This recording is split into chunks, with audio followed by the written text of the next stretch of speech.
Chloe here with Cross Country Mortgage. Against all odds, CCM has just closed the Garcia's dream home in 21 days. I was able to speak with their top loan officer before they went into the locker room, and he said it was a matter of dedication. Ultimately, they leaned on their experience as a team. They've been here before. They've done all types of loans. Simply put, CCM loan officers know how to close as a team for your dream home. Cross Country Mortgage is dedicated to getting it done. Back to you in the studio. Cross Country Mortgage, LLC, NMLS 3029, www.nmlsconsumeraccess.org. Equal housing opportunity. Welcome to today's podcast brought to you by U.S. Bank. Imagine a world where your moneymaker is your hobby.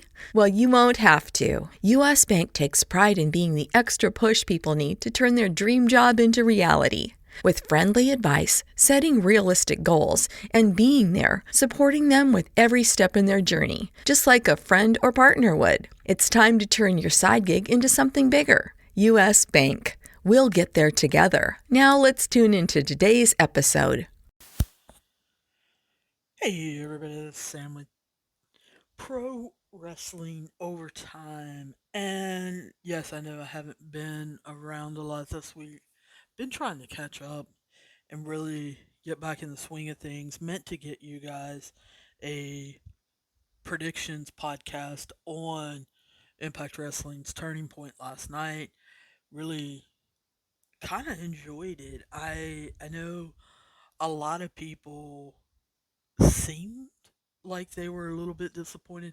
I'm gonna talk about that in a little bit, not in this episode, in an episode or two later, because I really think that it is important to talk about. I haven't talked about Impact Wrestling in a while.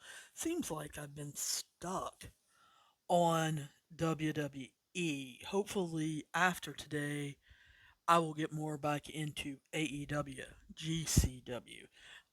Really want to get back into New Japan Strong, NWA, and MLW, War Chamber. We've got to talk about that. But let's get on the topic at hand. Today is Survivor Series, and I do mean today is Survivor Series. You're going to be seeing a lot of podcasts from me, not only from me, but others, concerning the build for Survivor Series, what that has looked like, what it hasn't looked like. I have been telling you guys for about 3 weeks that I'm going to be doing a Charlotte Flair episode. Hopefully, I'm going to be getting that done today. Um, it just seems like every time I sit down to do it, there's new information. And so I feel like that's the only build that's truly been done as a big build to a big four event. Survivor Series has always been one that people have looked forward to. I'm not 100% sure why. I like the old Survivor Series way of doing things, which we're going to talk more about, but it always seemed like this had I don't know, a bigger significance to me. And when you think about it, a lot of the matches that are going to be happening tonight are non-title matches, but they still should feel like big matches or accumulations of stories or just dream matches that you've wanted or something. And so many of them aren't. And I feel like WWE felt like some of them were so insignificant that they didn't even bother to try to build them. And if they did, it's been in the last week and a half. And that has been kind of sad to me. Charlotte and Becky, I think, have the big build feel because of what they have accomplished on social media. However, if you're not into social media or you're not into reading different websites, or talking on Reddit or Twitter, then you may not even think it's a big build. And I think that's sad for this particular show. And I think we need to talk maybe later on in the week. Is the pay per view concept dead? Um, and I'm not talking like GCW pay per views. That's how they tell their stories. Uh, I'm not talking about AEW pay per views. There's only four of them, and they do build. I guess I'm kind of talking WWE pay per views. Are they truly big anymore? Are they truly worth your time? Do they even matter?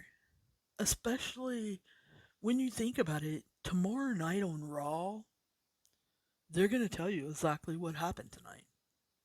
And I do mean exactly. Now, they may not show us video. We may have to wait until next week, to see the video of tonight.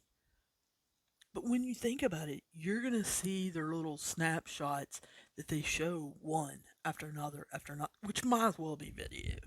They're going to tell you who won. There's going to be somebody bragging or somebody whining. And tomorrow night, even if you don't watch tonight, even if you don't listen to a podcast, you don't read Reddit or Twitter, you don't read any website concerning wrestling tonight or tomorrow, and you just remember, oh, it's Raw night, and you turn it on, you will find out everything you need to know. Is that good or is that bad? I don't know. And I think I need to maybe talk about that a little bit on a future episode.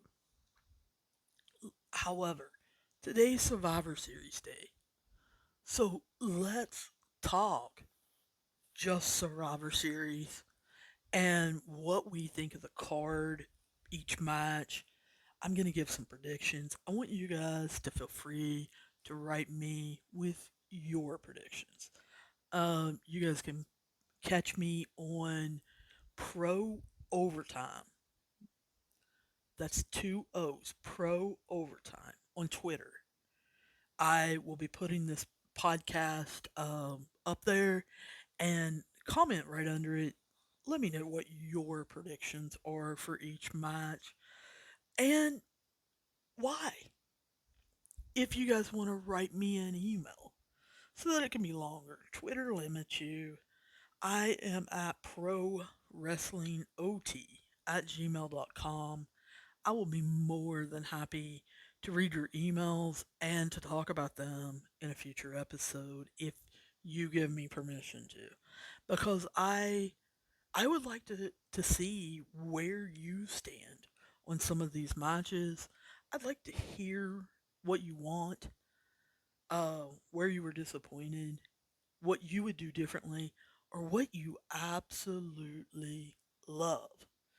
There's always one match in a pay per view that I think is awful or something like that, that I'm like, ooh, that's a good match. And it's usually that match I always recommend when somebody will say, well, I'm going to watch such and such pay per view. What do you remember about it? There's usually one pretty excellent match that I'm like, oh, you've got to watch this match. There's even matches I've said, oh, you need to go back and watch the previous two or three episodes to get ready for this pay per view so that you know the story. So let's start off with, it has been rumored that it is going to be on the kickoff show. Now, starting today is Sunday, November 21st. 7 o'clock on Peacock starts the kickoff show. That's Eastern Time. It is in the Barclays Center in New York City. The actual show is not starting till 8 p.m. Now, if you're like me, I hate those kickoff shows. I try to start them, I don't know, about 15 minutes behind so that I can somewhat fast forward through them to watch the matches or watch when they're talking about certain things. I can fast forward through some of those videos. However, since switching to Peacock, you can't do that. Um, it just that drives me insane. So I have to tune in right at 7 in order to watch all of it. And so a lot of times you see me tweeting or posting on Reddit or something like that because I'm bored. I don't want to hear what Booker T thinks. I could not care less. Um, so I am interested in the videos tonight building some of these matches because they haven't built them at all on the show. But I'm kind of hoping the rumor is true. There is a rumor going around that the 25-man battle royal that was recently added will be during the kickoff show and possibly um, be towards the end and also kind of open the show. As of this morning at 7 a.m., it is my understanding there is no word in what will be the last match, which most people say is the main event. It is my understanding last night that it was to be the championships that possibly could be the last match. It is between Roman Reigns, Big E, and Becky and Charlotte. Me personally, just because they built it better, I would go for Becky and Charlotte. And I would put Roman and Big E on either first or in the middle of the pay per view. Whether they choose to do that or not, I really don't know. It's going to depend on how they have them ending. And what I mean by that is if someone is going to either have a fluky finish or a surprise leading to a disqualification, a double countout, leading to anything like that where there are going to be shenanigans going on in the match, then they need to put that on last. I have a real good feeling that if they do wild, outlandish shenanigans in either one of those matches, and it is at the beginning or the middle of the show, they are going to get people to turn off because two of those matches are the two that most people are going to be tuning in for. Unless they're tuning in for just a certain wrestler or because they think something's going to be a good match. I think there is going to be shenanigans in both matches. I think there's real possibility we don't get winners in either match. And it's just they need to sit down and decide which one they're going to screw up more. I have a funny feeling it's going to be Becky Charlotte, which, if that's what they're going to do, it needs to go on last. Back to the 25-man battle royal. I'm going to run through the names real quick since they just kind of threw this at us. And then kind of talk about the battle royal.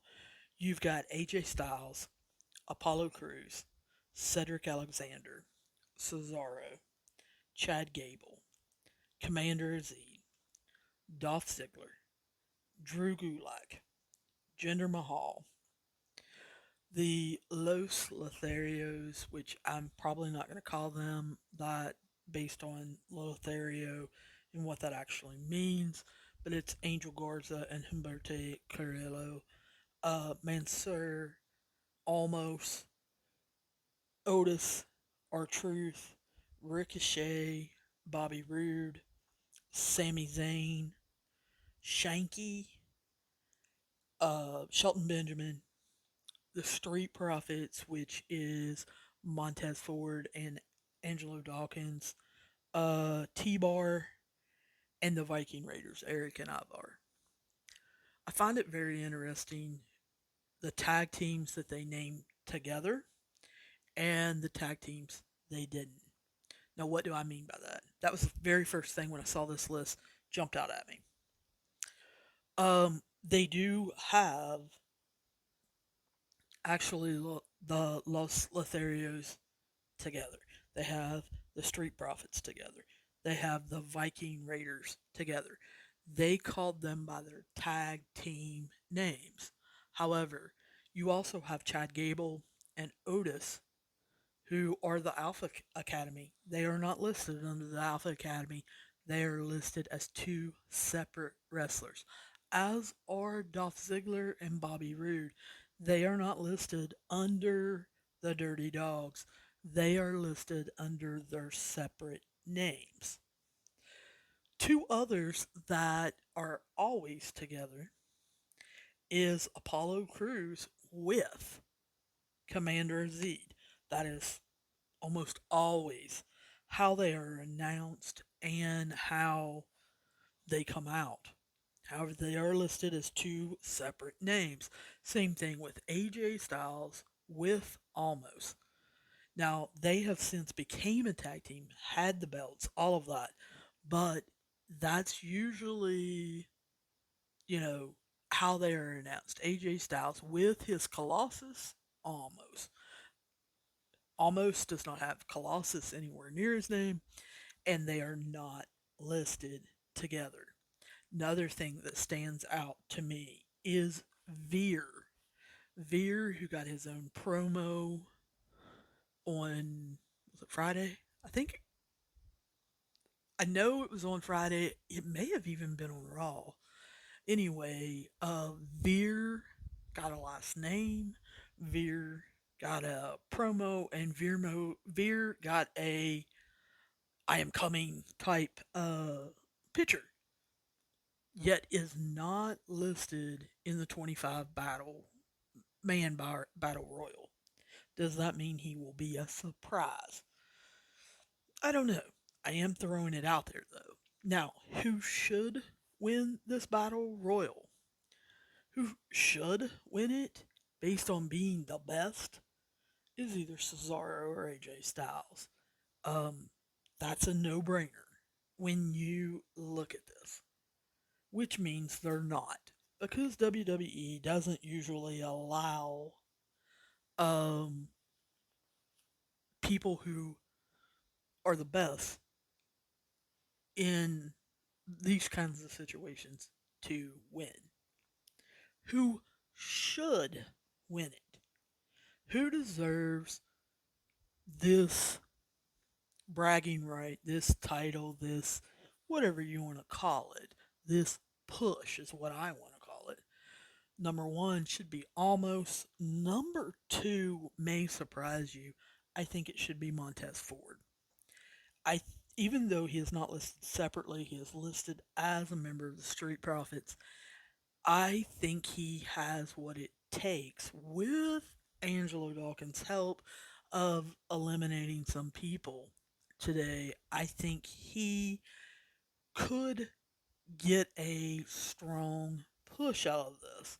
However, the Street Profits are not wanting to be broken up, and I don't know that they get overruled yet. I do see after WrestleMania, that boring time between WrestleMania and SummerSlam, that we will, mark my words, see Montez Ford get pushed as a singles wrestler and they see how it goes. Um, right now, they really do not need to be doing a storyline where there's jealousy or infighting between them. Also, they need to heal up. Let's let them keep being a tag team and not go there. Um, so I think we need to see almost Apollo Crews, AJ Styles, or I could see Chad Gable or Cesaro winning this. Yes, that's 5 out of the 25. Personally, I think AJ Styles needs to win it. They're not going to give it to him. Um, they're just not. I think it's going to be almost. That's where they should go. Who can I see them allowing to win? I can see them either doing Ricochet or Jinder Mahal to get us to think they're going to push them, to think that they're going to be a big deal, to jerk that rug out from underneath us again. So I am a little interested in it, even though I don't really like most of the competitors in that.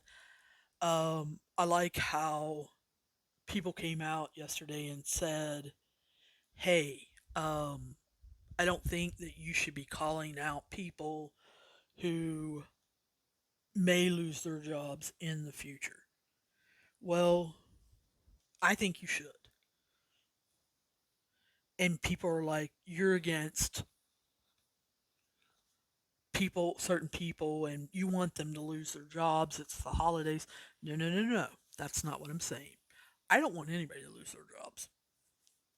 But if any of you follow my writing or follow me on National Sports Overtime, you know how I felt about Cam Newton going into this season as a New England Patriot. I thought he was going to get cut. I thought he needed to get cut. Did I want him to lose the opportunity to provide for his family? Which is how people always want to put it. No, but in sports, someone is better than you. And if you are not doing the job that that particular team wants you to do, then they need to cut you. So, using Cam Newton as an example, he was great in Carolina. Great. I'll be the first one to admit that. He did a lot of things that I didn't like off the field or after he scored. But he was great in Carolina and in their style of system and how they let him conduct himself, behave, and run the team. He was not going to be able to do that in New England. I think everybody said that. I think everybody knew that. And so last year, he was a disaster as far as I'm concerned. He did not fit the New England Patriots team system, team values. Yes, he conducted himself fairly well from what I understand, but here's the thing. He was a square peg trying to fit into a round hole, and it wasn't going to work. So they cut him.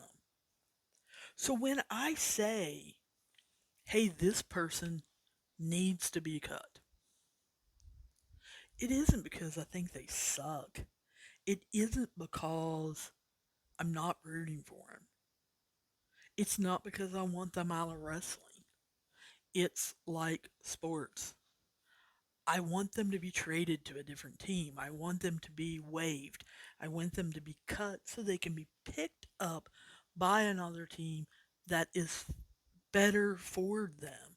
Cam Newton this week is back in Charlotte. He is a square peg, and Charlotte is saying they have a square hole for him to fit in. If that's true, that's where he needs to be.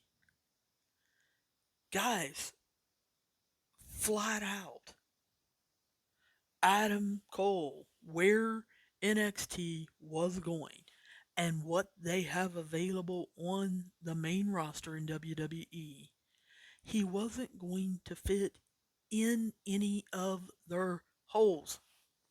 Therefore, he needed to take himself, he needed to take his peg and go away and put it somewhere else.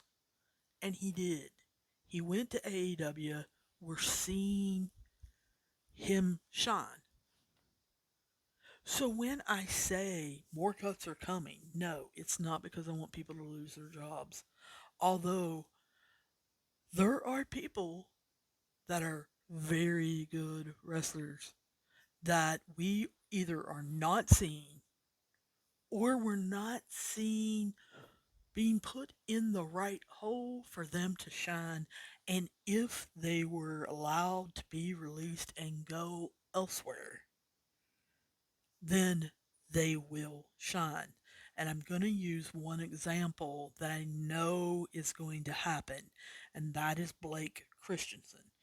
He was known in WWE, NXT, and 205 as Trey Baxter, or I thought he was more known in NXT as Core Jade's boyfriend. They did not use him correctly or appropriately. Guess what? He was shining on the independent circuit and in GCW, and on, I believe it's December 4th, this has come back. It may be December 3rd, but I think it's December 4th. You're going to see him shine in GCW again, and then on December 12th in Warrior Wrestling, you're going to see him definitely shine. And I think you need to be aware of that. Yes, he lost his job. Yes, he lost his job, you know, right as we're coming up on the holidays. But guess what? It is going to be better for him in the future. So, this 25-man battle royal, I think about half of them need to be let go. Not for WWE's sake, not because I want them to lose their jobs, but because they need to be out of the contracts that they're in order to shine and go elsewhere. And so I probably will be talking about that in a future episode, but I wanted to make my position very clear there. Now, we know that they're going to have the second titles going up against each other. That's the United States champion versus the Intercontinental champion. Why? Why? Because they've always done it that way? Well, actually, no, they haven't. But because we're used to it, because they need another match, why do we have this? They didn't bother to build it. Tell me, when did you hear or see or, I don't know, anything? And I'm being serious. When have in the last 6 months you seen Damian Priest and Sh- Shinsuke Nakamura interact? I mean, honestly, these two guys could hit it out of the park, and they may very well hit it out of the park today. And I'm being serious because they know how to wrestle. They're both veterans, they're both experienced. A lot of people want to say, oh, Damian Priest is new at this, and you've got to forgive him for doing that or saying this or that botch or being too stiff here. Guys, hello, stop.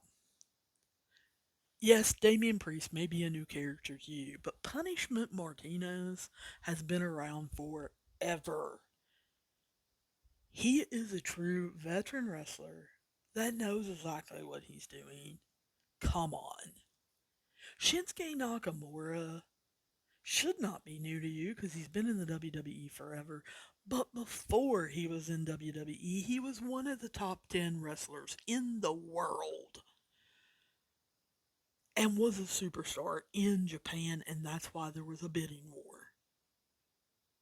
These are two veteran wrestlers that could put on an excellent match tonight, but guess what? I don't care.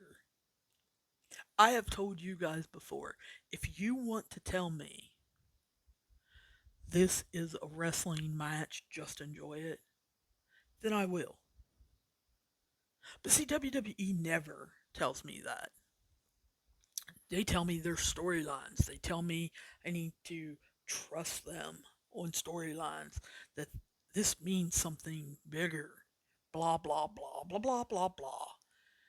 Well, I can tell you, Damian Priest versus Shinsuke doesn't mean crap to me tonight.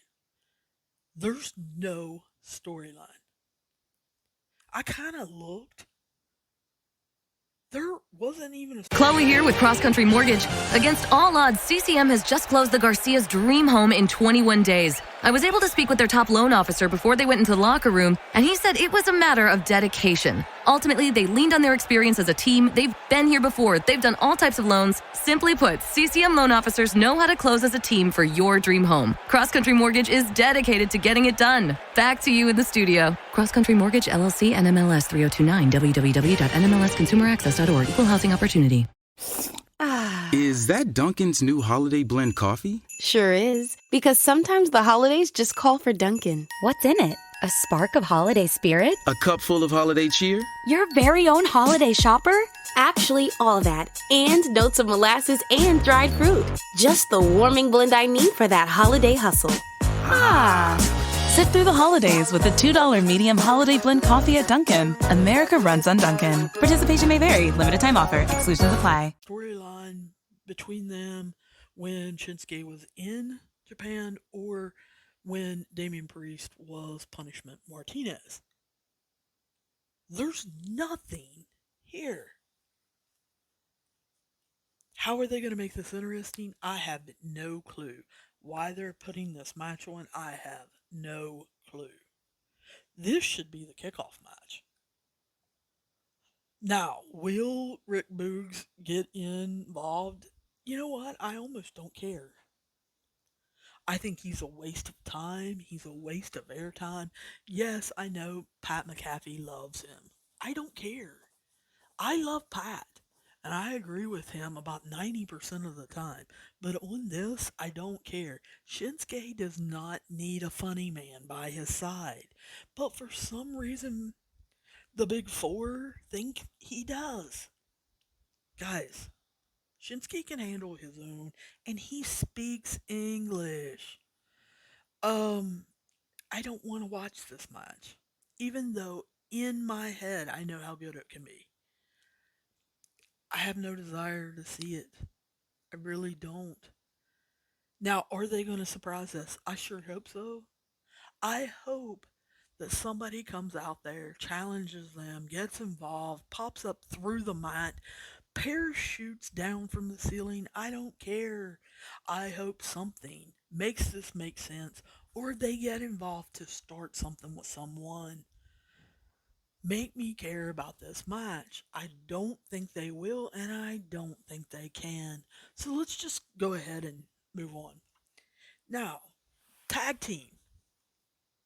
RK Bro versus the Usos. Um, they tried to make a story out of this. I don't know, last week and a half, by trying to draw like a triangle from Xavier Woods and Roman Reigns to the Usos to the New Day, and how Matt Riddle loves the New Day and respects them and wants to help them with the Usos, therefore dragging Randy Orton into it. That sounds like a big convoluted mess as I'm saying it, and it is. There's nothing between these teams. The Usos have had the belts, what, 8 or 9 times? RK, I even hate calling them RK, bro. Randy Orton and Matt Riddle, because I hate Matt Riddle's bro crap. Um, I love Randy Orton. Um, but why are they concerned? They should have just billed this as who's the best tag team in WWE. Let Randy Orton go off how he is the greatest of this generation, and everyone knows it. And now he has decided to concentrate on tag teams for now, and he's going to be part of the greatest one of those, and how he's going to drag Riddle along for the ride. And then the Usos can talk about how they've always been a tag team and how they are vying not for the greatest tag team of this generation, but the greatest tag team of ever, and that they're already in the top five. They're in the prime of their life and they're ready to be number one. That would have been a more interesting build.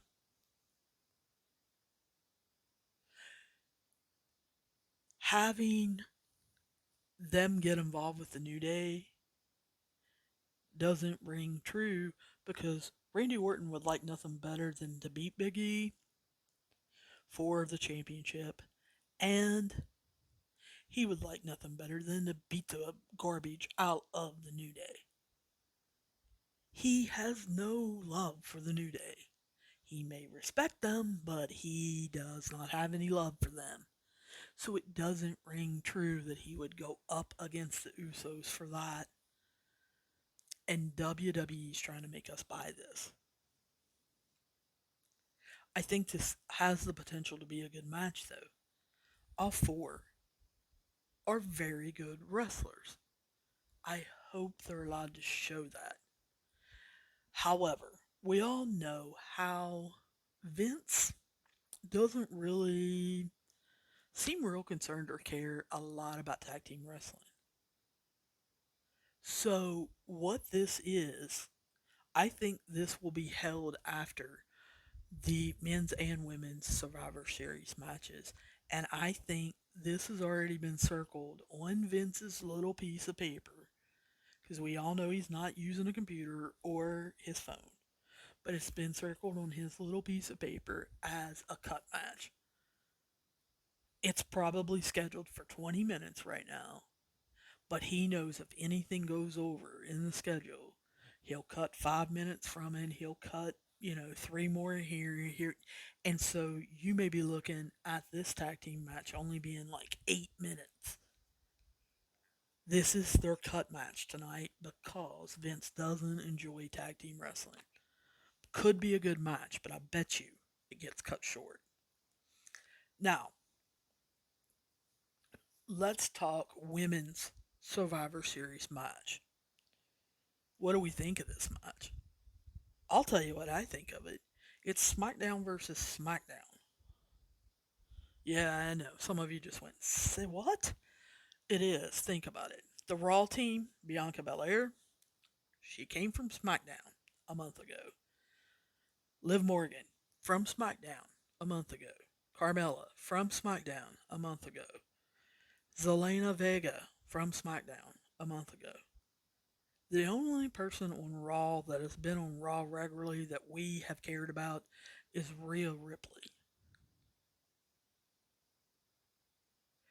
They have made it where people on Raw, Liv Morgan, Carmella, and Zelina Vega, they've been fighting for the last 4 to 5 months, and you want them to get along. Well, I don't. I want to see Carmella and Zelina Vega beat the absolute tar out of Liv Morgan. Because remember, she's the number one contender to Becky's title. Therefore, if she gets the garbage beat out of her, then those two can prove they deserve a title match. Same thing with Bianca Belair. I want Doudrop involved. Yes, I do. I want Doudrop involved. I want her nailing Bianca Belair backstage. I want her maybe throwing her in a locker and locking her up. I want her out there clapping for her and Bianca being distracted like Sasha was with Reggie. I want Bianca to do that same exact thing, and then I want it pointed out to her. Rhea Ripley, I want her and Nikki Cross. I want Nikki back in people's heads. But anyway, I think Rhea Ripley should be the only one concerned with the SmackDown team, and I think she needs to be concentrating on Shayna Baszler. I think we need to see Shayna Baszler versus Rhea Ripley in the last spot determining who wins this match, and I absolutely think it would be wonderful. We know we're going to get Sasha Banks and Shotzi playing around. How? I don't know. Sasha was up late thinking about that. I am 100% sure. I am 100% sure she has been thinking about this all week and has came up with creative ideas for all of them. And her and TJ Wilson have been texting on the phone and talking to each other all week long. Natty, Tony Storm, I don't know what they're going to be doing other than getting eliminated. I do would love to see Natty do some kind of spot that will be teetotally memorable. I want to see Tony Storm succeed so bad I can't see straight. She is excellent. Have they already switched her character though? Because she's been the bad girl that everyone likes. Did you notice on Friday Night SmackDown they had changed her appearance? We didn't have rocker Tony Storm. There was no band-aid on her cheek. She looked like a diva. Is that who we're seeing today? You know what I want to see? I want to see Naomi and Aaliyah throw a fit. Because Aaliyah got kicked off and Naomi thinks that she should have been in it. What's the match I would rather see? Those two versus Sonya Deville and Shayna Baszler. I want Sonya back in the ring. But if she is going to be the authority, yes, I did the finger quotes. If she's going to be that, then totally act it. And make Adam Pearce or someone bigger put Sonya in her place. Like Stephanie McMahon. Do I want to see Stephanie McMahon back on the TV all the time? No. But this is a big four event. They live near there, and Barclays is a big arena. If somebody's going to put Sonya in her place, it better be Stephanie McMahon. Who do I think wins this match? Honestly, I don't care. It should be SmackDown with their experience. Who will it be? Raw. And they will probably use Liv Morgan to win it. They should use Rhea Ripley. If SmackDown wins it, I want to see Shayna win it. Who will they probably use to win it? Shotzi or Tony Storm. Men's Survivors match. Same thing. Seth Rollins on Raw team. SmackDown a month ago. Finn Balor. Raw team. SmackDown a month ago. Kevin Owens. SmackDown a month ago. Come on. Austin Theory and Bobby Lashley rounded out to take on Drew McIntyre, Jeff Hardy, Xavier Woods, Baron Corbin, and Sheamus. Who should win this one? It's very close. And I want to see this match for real. I want to see Seth Rollins, Finn Balor, and Kevin Owens go up against Drew McIntyre, Jeff Hardy, and Sheamus. Austin Theory, Bobby Lashley, Xavier Woods, and Baron Corbin, their characters are garbage right now. They're building Austin Theory, but all the rest of them are garbage. Eliminate them and get them out of this match. Let's see a 3-on-3 Seth Rollins, Finn Balor, Kevin Owens against Drew McIntyre and Sheamus and Jeff Hardy. Veterans versus veterans that have interacted and have their own issues, not only with people on the opposite team, but people with their own team. They can tell an excellent story with those 6 men. Will WWE? Probably not. Who will WWE have win this? It's either going to be Raw and it's going to be Kevin Owens, or it's going to be SmackDown and it's going to be Jeff Hardy. Why? Because they are pushing them. Why? Those two contracts are coming up the fastest. They want Kevin Owens to stay. Kevin Owens is not staying. I might as well start calling him Kevin Steen. But they want him to stay. And they're willing to push him after not pushing him since December of last year. Remember the TLC match? He should have won because they screwed up and couldn't get Roman Reigns out of the handcuffs.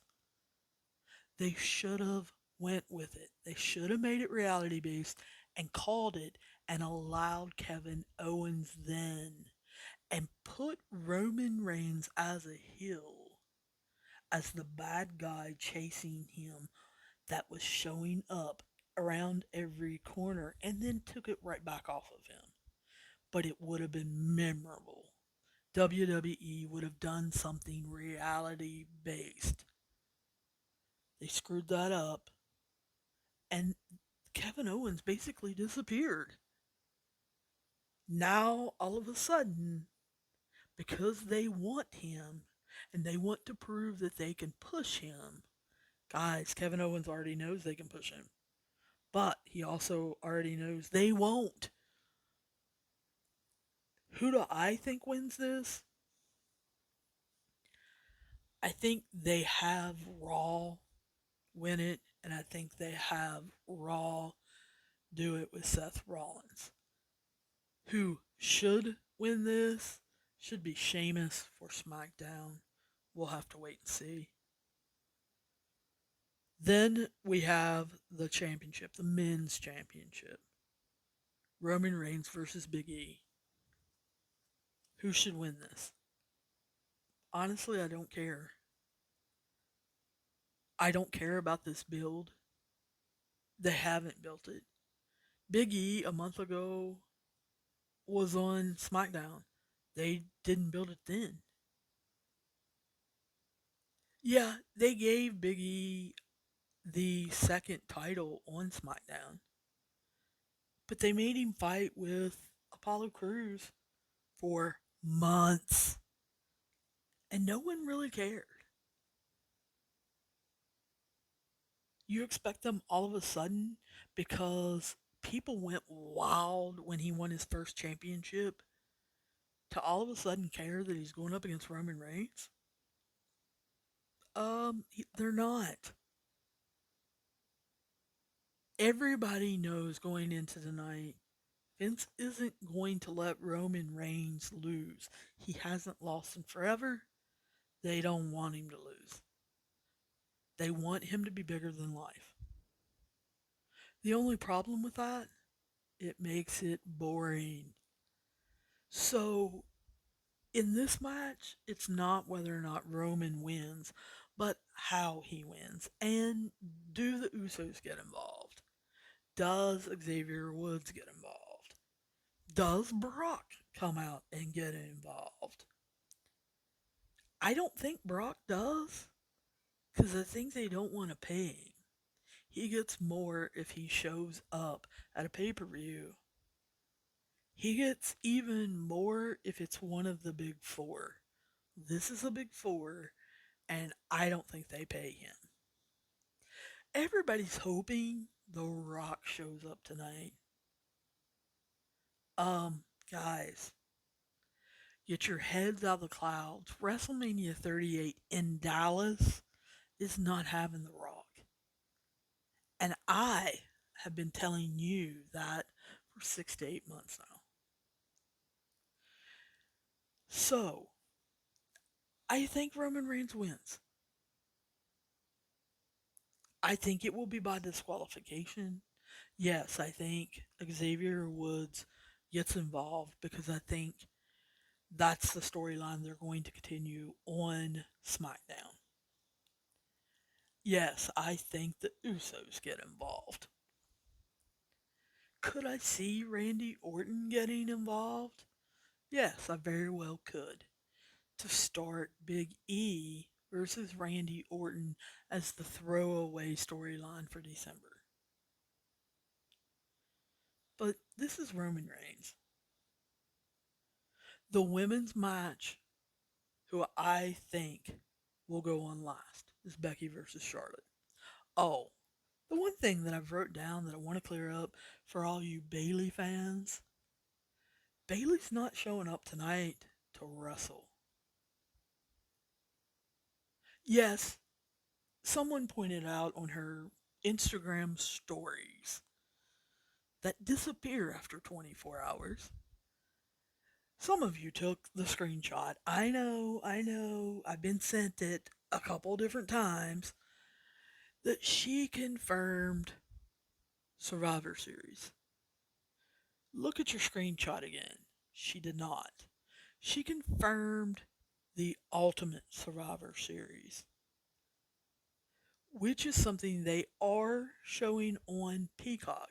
It's basically the highlights of the greatest moments of Survivor Series from the past that you could put together to make an Ultimate Survivor Series card. Yes, she's going to be, I believe, interviewed on that, and one of her matches, I believe it's the cash-in, is going to be on there, where she ended up cashing in later that night and winning the belt off of Charlotte Flair. Guys, update with Bayley. Bayley is still wearing a brace, still using a crutch, is walking some backwards on a treadmill, is walking forwards at rehab. Knowing Bayley is also walking some in at her place. She has not been cleared to run yet. She has not been cleared to jump yet. She has not been in a wrestling ring yet. She is not wrestling tonight. She will not be sliding in that ring and interfering with Becky and Charlotte tonight. There is too great of a possibility that she could possibly get re-injured. We do not want that, and she is at basically a little further than midpoint of her rehab. Why would you want her to get involved, possibly get hurt, and set her back? She's ahead of schedule right now. Do not wish that on her. Yes, she is confirmed for the Ultimate Survivor Series. Now, Becky versus Charlotte. This has been a great build, and it's been due to both of them. Maybe with a little bit of help from Paul Heyman, and a lot probably of help with TJ Wilson. These two women are masters of throwing shots at each other. Do I think it's real? Guys, everything in wrestling has a little bit of reality in it, or it doesn't look good. The old saying, though, is always think it's a work until it's proven that it's not. If we see them go completely stiff with each other, we see things happen that don't usually happen in WWE wrestling.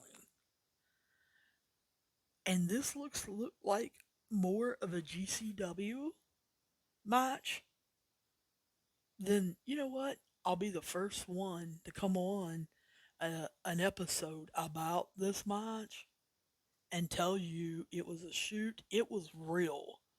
They absolutely hate each other. But until I see that, I'm going to go by the old saying, it's a work. It's always a work.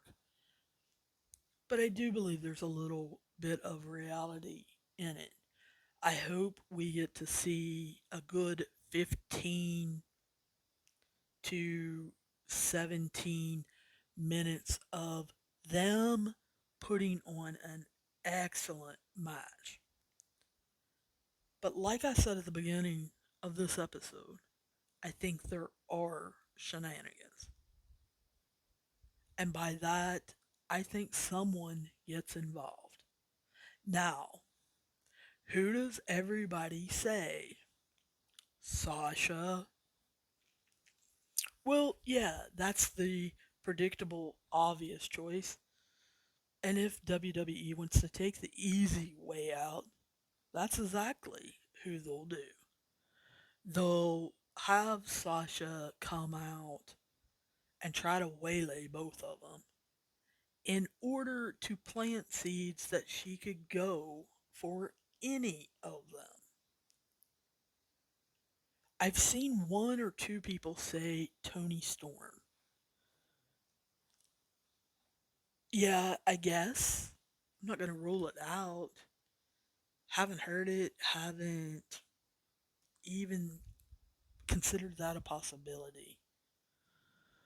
What I have considered as a possibility, and to me makes sense, that if anybody is going to get involved tonight and how they should tell the story, they've said free agents can choose anywhere, right? And you guys want Bayley. Bayley's not ready. Bayley's not even rumored to be here in Brooklyn. You know who else is not in Brooklyn? That would be Alexa Bliss. But do you know who is rumored to be in Brooklyn today that some of you have forgotten about? Asuka. Asuka was supposedly cleared. Asuka, who has issues with Charlotte. Remember Charlotte came back in December of last year to help Asuka with the tag team title belts? You remember Charlotte who then turned on Asuka to take her championship?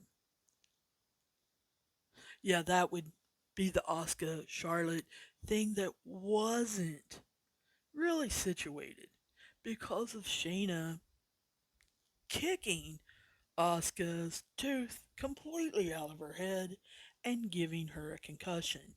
WWE thinking she was cleared and allowing her to continue wrestling, where she proceeded to get another concussion 2 to 3 weeks later.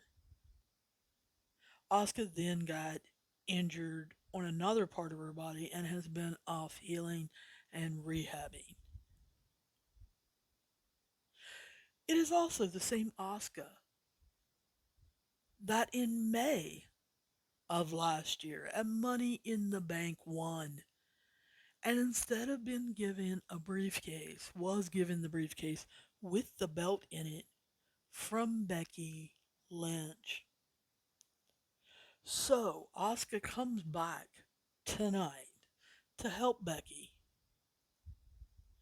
and to get at Charlotte start their feud because she is a free agent.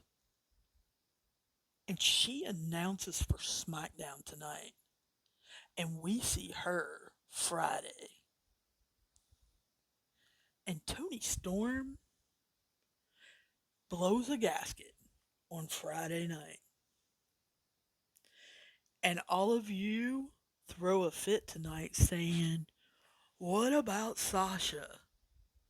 And WWE says, Sasha's going to work with the babies, the newbies. She's going to be put with Aaliyah. She's going to be put against Toni Storm. She's going to be put against Shotzi. She's going to be put with all the newbies and train them like Bayley did last year with Bianca Belair in the same time period.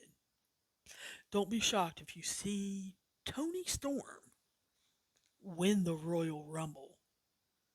Yeah, I'm calling it too early. And yes, I may change my mind. Toni Storm, Royal Rumble, Asuka tonight. Those are my predictions. Let's see how I do tonight. And I'll talk to you guys soon.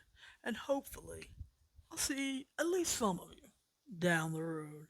Chloe here with Cross Country Mortgage. Against all odds, CCM has just closed the Garcia's dream home in 21 days. I was able to speak with their top loan officer before they went into the locker room, and he said it was a matter of dedication. Ultimately, they leaned on their experience as a team. They've been here before. They've done all types of loans. Simply put, CCM loan officers know how to close as a team for your dream home. Cross Country Mortgage is dedicated to getting it done. Back to you in the studio. Cross Country Mortgage, LLC, NMLS 3029, www.nmlsconsumeraccess.org. Equal housing opportunity. Is that Dunkin's new holiday blend coffee? Sure is. Because sometimes the holidays just call for Dunkin'. What's in it? A spark of holiday spirit? A cup full of holiday cheer? Your very own holiday shopper? Actually, all that. And notes of molasses and dried fruit. Just the warming blend I need for that holiday hustle. Sit through the holidays with the $2 medium holiday blend coffee at Dunkin'. America runs on Dunkin'. Participation may vary. Limited time offer. Exclusions apply.